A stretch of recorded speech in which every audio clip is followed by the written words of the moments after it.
India's history isn't just a story of kings and empires. It's a saga of endless arrivals, epic journeys, and cultures colliding on an epic scale. From the windswept steppes of Central Asia to the stormy Arabian Sea, let's travel across 3,000 years of invasions that shaped the Indian subcontinent. It all begins with the Indo-Aryan migration, around 1500 BCE. Picture this: tribes from Central Asia, trekking through the daunting Hindu Kush, trickling down the Khyber Pass into the vast plains of North India.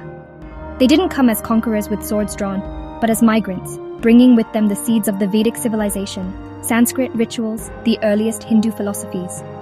This wasn't just a migration, it was the birth of Indian civilization as we know it. Fast forward 1,000 years, and Cyrus the Great, the Persian emperor, sets his sights east. Around the 6th century BCE, Persian armies sweep through Afghanistan, conquering Punjab and Sindh. Under Darius, Indian soldiers even march with Xerxes into Greece. For the first time, parts of India are woven into a global empire. Then comes Alexander the Great in 326 BCE. After crossing the same Khyber Pass, he faces King Porus at the Battle of the Hydaspes. Alexander wins, but his men refuse to go further. Still, the Greeks leave behind their mark: art, coinage, and the foundations of the Indo-Greek kingdoms that would shape northwest India for centuries. But it doesn't stop there. Nomadic tribes from Central Asia, the Scythians or Shakas, ride in next. From the 2nd century BCE onward, they bring new energy to western India, mingle, settle, and spur trade and urban growth. The Kushans follow, led by the mighty Kanishka. They build an empire stretching from Central Asia to the Ganges, spread Buddhism, and turn India into a hub on the Silk Road.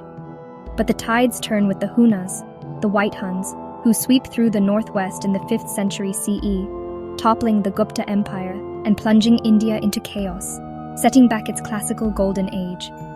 Now, the 7th century brings the Arabs.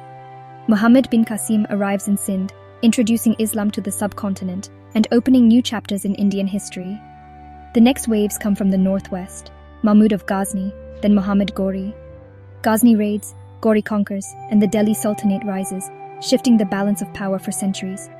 Even the Mongols threaten, but the Delhi Sultans hold the line, barely.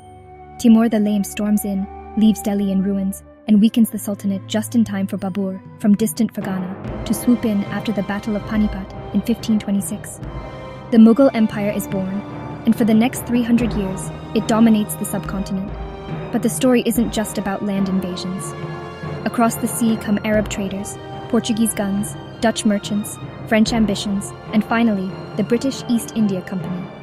By 1858, the British Crown rules all of India, and the subcontinent is changed forever.